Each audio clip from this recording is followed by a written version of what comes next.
So dear, आप सभी का स्वागत करता हूं अपने YouTube परिवार MRS स्टडी में। तो डियर, यहां पे मैं बात करने वाला हूं जियो टेक्निकल इंजीनियरिंग में नए चैप्टर्स का। तो ये जो नया चैप्टर्स है, ये आपका नया चैप्टर्स है किस चीज़ का?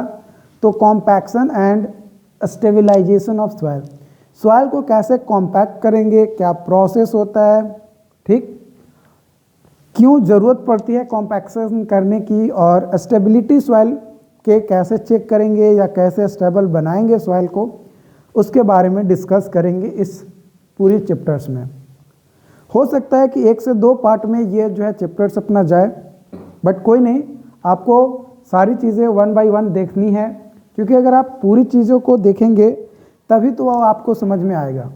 नहीं देखेंगे, आधा स्किप करेंगे, तो फिर वही होगा जो हर किसी का हाल होता है। ओके, तो चलिए स्टार्ट करते हैं।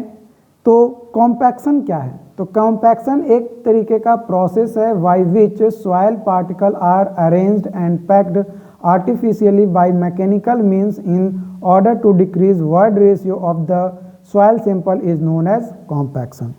कॉम्पैक्शन में क्या होता है कि जो सॉइल है उसमें पानी भी मिला हुआ रहता है, हवा भी मिला हुआ रहता है, मतलब वॉइड रहता है, ठीक है। जो वॉल्यूम ऑफ एयर है और वॉल्यूम ऑफ वाटर, ये दोनों को मिलाकर बोला जाता है वॉल्यूम ऑफ वॉइड। तो जो वॉइड है उसको कम करने की कोशिश किया जाता है, पूरी तरीके से ख़त्म नहीं किया जा सकता है। किसी भी सॉइल को पूरे तरीके से वॉइडलेस नहीं किया जा सकता है, कुछ ना कुछ उसमें वॉइड रहेगा। लेकिन जो नॉर्मल या नेचुरली अकरिंग जो सॉइल्स होते हैं उसका जो वॉइड रेशियो होगा और जो कॉम्पैक्ट करने के बाद जो सॉइल होगा, उन दोनों का जो वॉइड रेशियो होगा उसमें बहुत ज़्यादा डिफरेंसेस हमें देखने को मिलता है। जो कॉम्पैक्शन है ये अचीव किया जाता है through reduction of air voids with little और no change in water content of soil. और compaction is use of equipment to compress soil into a smaller volume, thereby increasing its dry density and improving its energy properties।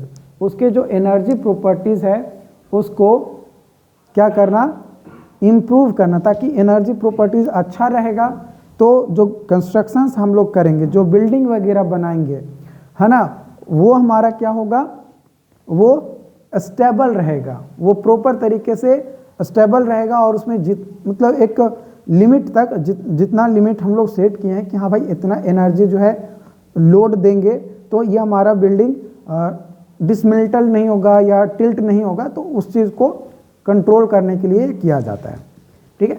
जो compaction है ये volume of air and as solid and water as virtually compressible. ये जो है virtually क्या होता है, compressible होता है। तो इसको रिड्यूस करने की कोशिश किया जाता है, मेनली एयर को ही रिड्यूस किया जाता है, क्योंकि पानी को यहाँ पे रहने देते हैं, जो एयर का जो मात्रा है उसको रिड्यूस कर देते हैं, ठीक है, बस एयर को रिड्यूस किया जाता है। तो यहाँ पे मान लो कि सॉइल, सॉलिड, वाटर और एयर इस मात्रा में है, इसको एक्सकैवेट करने के बाद निकालें तो ऐसा ही मात्रा मिला। अब इसको जब कॉम्पैक्ट करेंगे तो क्या होगा कि एयर का जो वॉल्यूम है वो रिड्यूस होगा और वाटर तो सेम टू सेम रहने वाला है, उसमें कोई दिक्कत नहीं है, और सॉइल सॉलिड का भी जो है सेम क्वांटिटी रहने वाला है। लेकिन यहाँ पे होता क्या है कि अगर कंसोलिडेशन की बात किया जाए तो उसमें वाटर को भी क्या करते हैं, रिमूव करते हैं, लेकिन कॉम्पैक्शन में सिर्फ एयर को रिमूव किया जाता है, वाटर उसमें रहता है। ये फिगर आपका 3 फेज डायग्राम का है, जो कि शो कर रहा है सॉइल को जब इसको मूव किया गया नेचुरल लोकेशन से कॉम्पैक्ट किया गया तब का। क्यों कॉम्पैक्शन की ज़रूरत पड़ती है वो देखते हैं। तो compaction improves the engineering properties like shear strength, density, permeability, इन सभी को क्या करता है, इम्प्रूव करता है। इसलिए जो है हम लोग कॉम्पैक्शंस करते हैं। It reduces the potential for excess settlement, जो एक्सेस सेटलमेंट होता है उसको क्या करता है, रिड्यूस करता है। It reduces the chance of slope stability problem like landslide. Landslide का जो प्रॉब्लम होता है उसको जो स्टेबिलिटी में जो प्रॉब्लम क्रिएट होने की जो संभावनाएं होती है उसको कम करता है। It increases the erosion resistance which helps in maintaining the ground surface in serviceable condition, है ना। सर्विसिबल कंडीशन में मेंटेन करने के लिए जो है ये क्या करता है, हेल्प करता है, ताकि जो इरोजन्स है वो ना हो, उसको रजिस्ट किया जा सके ज़्यादा से ज़्यादा। It reduces the amount of water that can be held in the soil by decreasing the void ratio, thus help in maintaining required state।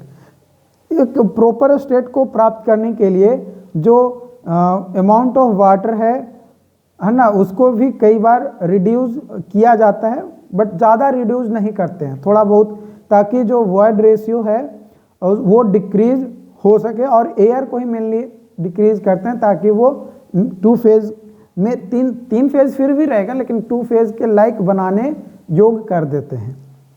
Factor affecting compaction, compaction को कौन कौन से फैक्टर अफेक्ट करते हैं, पहला मॉइस्चर कंटेंट, दूसरा water content, तीसरा आपका अमाउंट ऑफ कॉम्पैक्शन, उसके बाद टाइप्स ऑफ सॉइल और एडिशन ऑफ एडमिक्सचर्स, ये सभी जो है अफेक्ट करता है। बात किया जाए वाटर कंटेंट का, तो अगर वाटर कंटेंट सॉइल सैंपल में इंक्रीज होगा, ठीक ना, तो जो कॉम्पैक्शंस होगा वो क्या होगा, कम होगा, है ना। क्योंकि अगर वाटर कंटेंट ज़्यादा है तो उसमें एयर जो बहुत कम है, जब एयर कम है तो हमारा कॉम्पैक्शन भी कम होगा।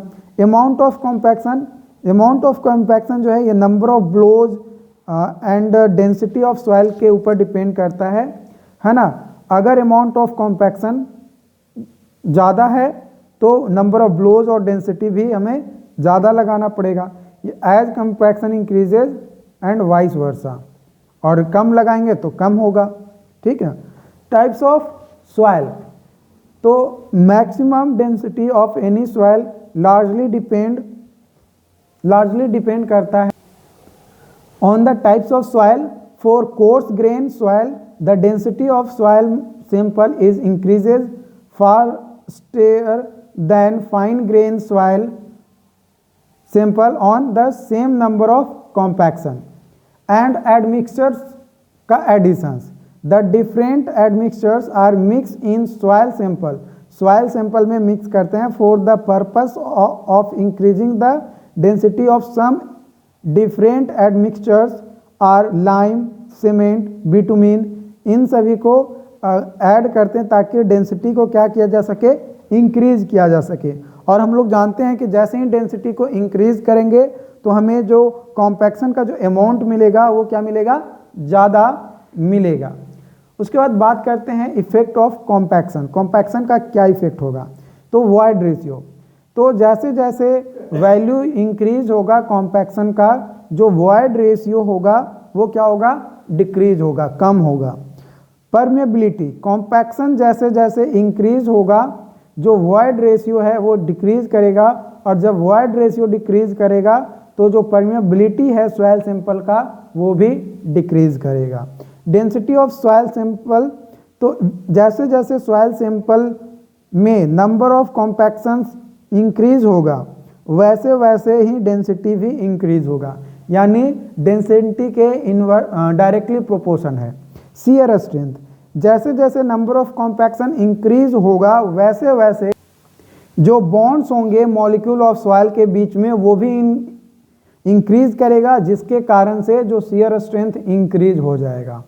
यानी शियर स्ट्रेंथ इंक्रीज तो कॉम्पैक्शन इज मोर, ठीक है, यानी अमाउंट ऑफ कॉम्पैक्शन ज़्यादा होगा।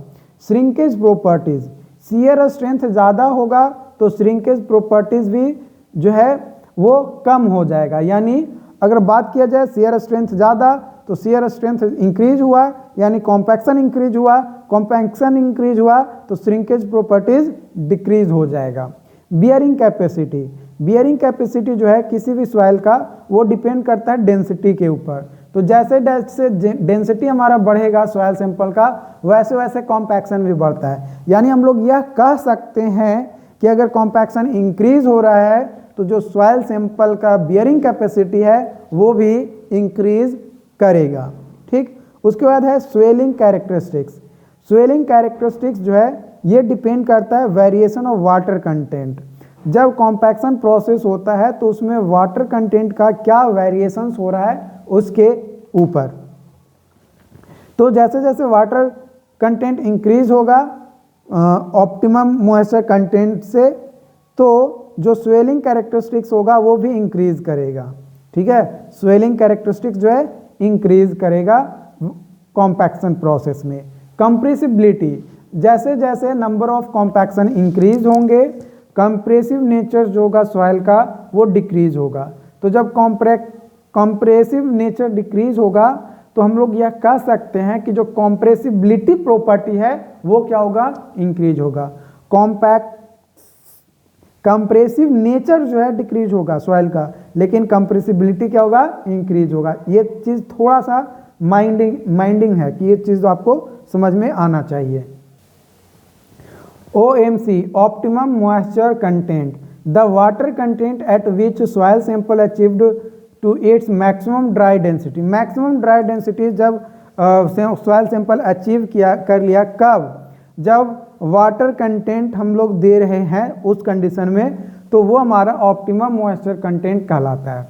Maximum dry density, density of soil sample corresponding to optimum moisture content के कंपैरिजन में जो डेंसिटी होगा सॉइल सैंपल का वो मैक्सिमम ड्राई डेंसिटी जो है हमारा कहलाएगा।